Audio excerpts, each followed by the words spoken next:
wrap it up here and do a little combo effort. This was the Ken Dorsey tablet player of the game, and this one kind of hurts me to give it to the guy. I've been talking a lot on this podcast about how nicely he's filled in for Micah Hyde, and how he's not quite the same level as Hyde, but there's not a ton of instances where you really notice him hurting the team.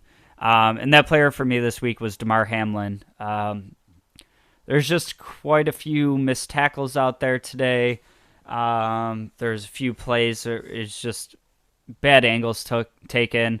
The Jalen Waddle touchdown, he just takes too long to react, gets blown right by. I mean, that's a tough assignment for most players in the league, but he got absolutely just ran past on that. And then the Tyreek Hill touchdown, he's kind of coming in to make the play in the end zone, and it looks like he kind of just like miscalculated where the ball was going to end up and kind of ran back towards the field of play a little bit too much, if that makes sense. Who knows? Maybe this is a little bit of a product of him getting flagged. I think it was against the Chiefs for the quote unquote hit on a defenseless receiver. But to me, that looked like a play where Tyreek Hill should have been having to catch that ball while dealing with a hit, and Hamlin just doesn't take the right angle to get there. Like I said, same thing here. Not like a full-fledged panic button. It's just something we got so used to. Micah Hyde playing at such a high level that things like that happening. Just not used to it. The wandering Buffalo player of the game. This could have easily gone to a few people. Could have easily been Josh Allen.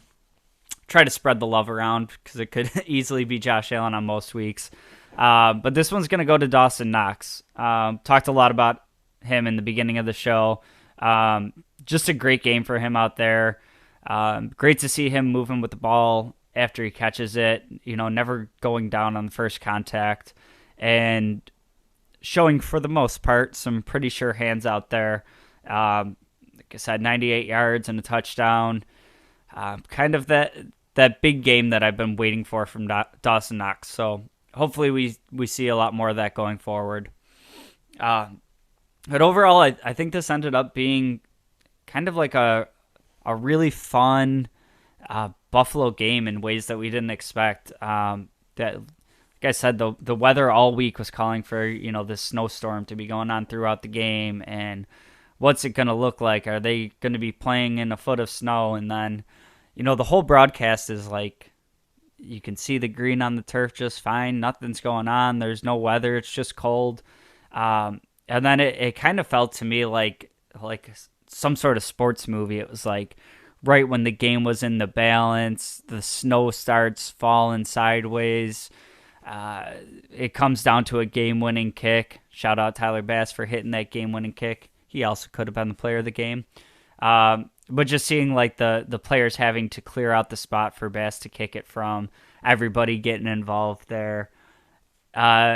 Just a game that felt like a pretty normal game for how much we were talking about playing this game in the weather, and this being, the Bills' home field advantage of the Dolphins have to come play in the snow, and have these players seen snow before, and the weather just kind of holds off for like 90% of the game, and then just right towards the end of the game, you see the snow start falling. I don't know about any of you that were watching the game, but I was feeling pretty, heart in my chest or in my throat for a good part of the second half, and then I see the snow start kind of falling sideways, and it just kind of eased back down. I was like, yep, this is Buffalo football. This is the weather that we expected them to have to deal with in this game, and they're going to have to deal with it for the rest of it, and the Bills end up coming out on top.